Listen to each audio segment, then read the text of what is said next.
Hey guys, and welcome back. Today on the Rotation Diaries, I'm going to be taking you through general surgery. This again is one of the core rotations that all interns in Australia have to do. So if you think this will be interesting, keep on watching.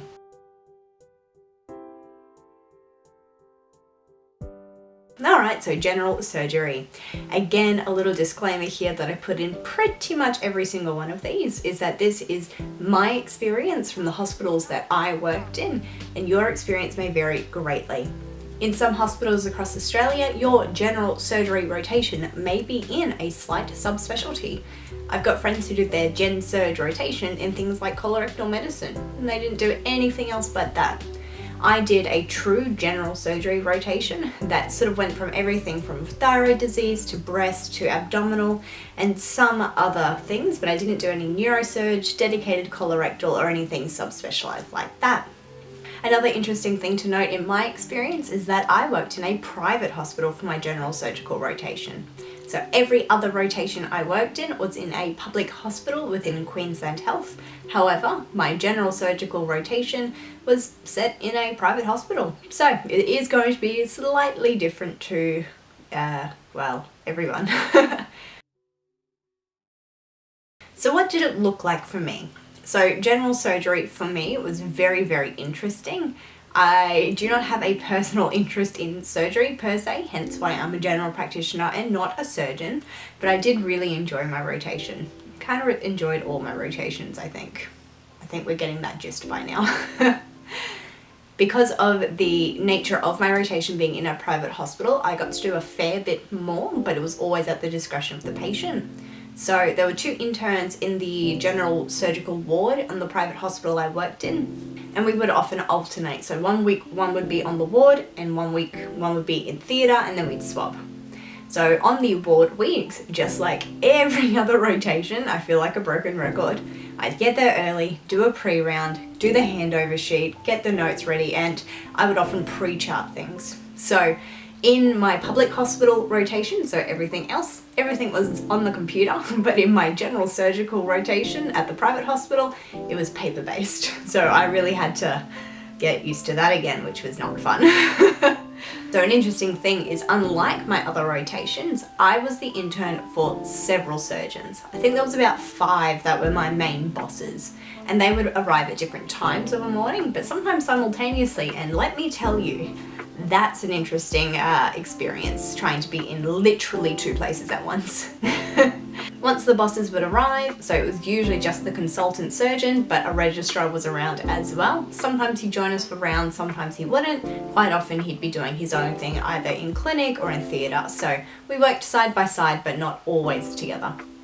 We'd go around, we'd speak to the patient, see how they were doing pre-operatively or post-operatively, depending on where they were in their journey, and then I would be left to do, well, the ward stuff. So I would write the discharge summaries back to the GPs, I would make sure that there were fluid orders done, antibiotic orders, check on patients during the day and notify the consultant the second I thought they were deteriorating, change things like catheters, put in IV drips if needed, that sort of thing. Pretty stock standard.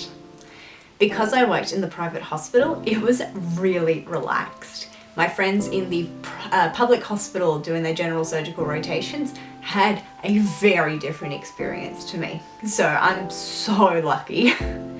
I would only ever have at one time 20 or less patients to look after, and most of them were elective, meaning that their life wasn't at stake, they weren't sick, they chose to have those operations.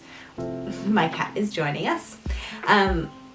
Or they were generally really fit and healthy and well. So, you know, there was a bit of a difference in a lot of ways. So that's ward week. In theatre week, what we would do is assist in theatre. So we would get there, we would get dressed into scrubs and put on the little ugly hats and things like that, and then we would scrub up in theatre. If the patient let me, I would actually be the first assistant if the registrar wasn't around. Like I said, I'm not sure if this is going to work with the cat.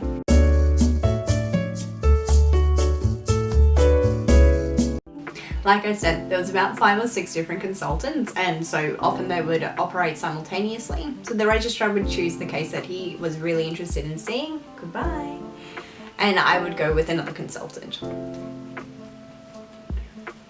This isn't gonna work, is it?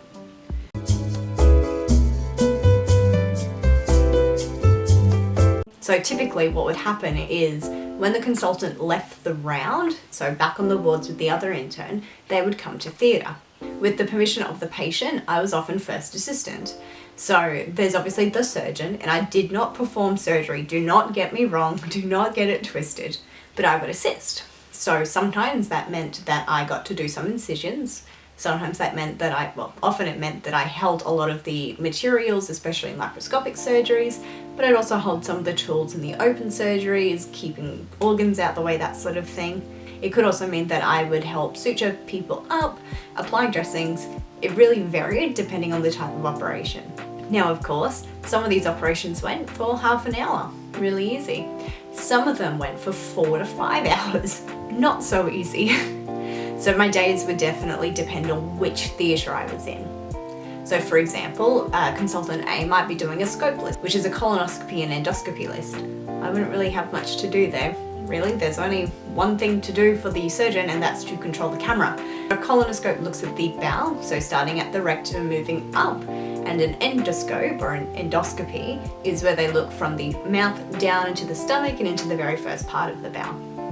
Not much to do there for an intern, but watch and learn. Some of the surgeons I worked with were intra-abdominal surgeons, so they do a lot of abdominoplasties or repair of the abdomen from previous surgeries or previous injuries. Some did a lot of gallbladder removals, appendix removals, both acutely, so if people were acutely sick, or electively, so they've had it grumbling for a little while and it needs to get removed, and various things. It's really hard to say. Essentially, my experience was very varied, and it was really interesting in that regard. Sometimes the operations would go till 6 p.m, so I'd be there to 6 p.m. Sometimes the list would finish at 3 p.m, and if there was no one else operating and nothing else interesting for me to see, I'd go and help back on the ward. Around this time, a lot of people were discharging, so there was a lot of paperwork, so we tag team that way as well. I feel like it's really hard to summarize a whole rotation, let alone one as broad as general surgery, into a couple of sentences, but I gave it my best shot. So the highlights of the rotation, definitely going into theatre. So again, I don't actually like surgery at all, but going into theatre is so interesting. It is so interesting that we know so much about the body that we can go, yep, that needs to come out or that needs to be fixed, and then we can go on and do it. It doesn't come without risks, mind you, but the fact that we're getting so good at it, it blows my mind. We can remove organs, whole organs, and have someone walk away essentially none the wiser. Obviously they know. I really should have worded that differently. Obviously they'll have a scar and they'll have pain and things will take time to heal, but they're functional. Imagine a couple of 100 years ago, something burst in your abdomen. Kind of nice knowing you. Well, so now we get to fix it. So really, really interesting. The level of anatomy that we need to know though, just, oof, I don't like surgery. Lowlights of the rotation was definitely the hours. So I'm not a morning person at all, but quite often I'd have to be in the ward at 5:30, 6 o'clock in the morning, because theatre would start at 8. So you had to have at least an hour before that, so that's 7, and then I'd have to be there at least an hour early to do the pre-round stuff. Mind you, so starting out at 5 o'clock-ish, even though I didn't get paid until 7. Anyway, so I'd start really early, and quite often, you know, I'd finish at 6 o'clock. Again, I'm well aware that 12-hour shifts, nothing new. But as a young intern, especially one that gets tired a lot, yeah, the hours were unsociable. That's not to say it's a bad thing, I wasn't on call or anything like that, but it's a low light, and that's my experience.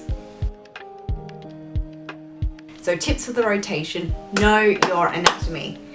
Know your anatomy, especially abdominal anatomy. Again, perhaps that's my bias from the rotation that I did, but oh my goodness, I would have done so much better if I'd known my anatomy better. That's actually a low light, was being grilled by the surgeons. So it's something that they do to see your knowledge, to test your knowledge, to expand it, that sort of thing. I know it's not vindictive, at least not with the surgeons I worked with, but just the grilling. What's this? Where is its origin? Where does it go? What's its function? Where is it? Where does it connect to? Da, da, da. I don't know. So my tips is know your anatomy.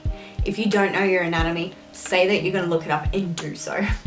Having a textbook of anatomy or something to refer back to, especially on the wards, is also very, very useful.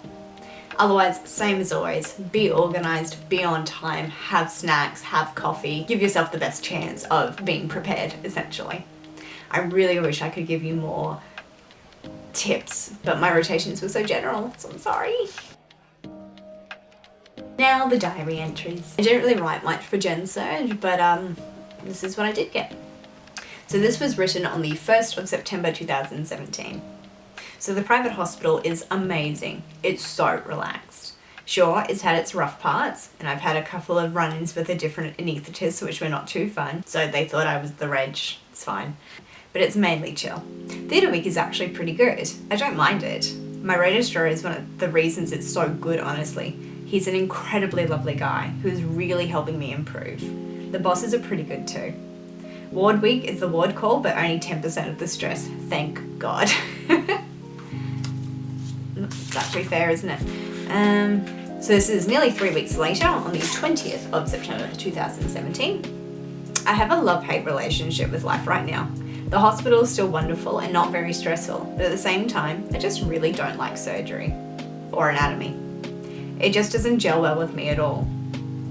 It goes in one ear and out the other. One of the bosses just wouldn't let up on me today. Ugh. And I spelled that A-R-G-H, so argh. It's very hard being put next to the other intern who was a gunner for surgery. He's a lovely guy though. Just hard to be compared to him all the time though. Sorry guys, that's pretty much it. So I really didn't write much for surgery. I really did enjoy my term though. So again, it was 10 weeks at the private hospital. It was really relaxed and I'm so grateful for the experience. It's really useful now as a general practitioner because I worked one-on-one with a lot of the surgeons that I refer to privately. So if you get the opportunity at all, it's really, really worth it. Until next time though guys, I hope you stay safe and stay healthy. Next installment will be the emergency department. See you later.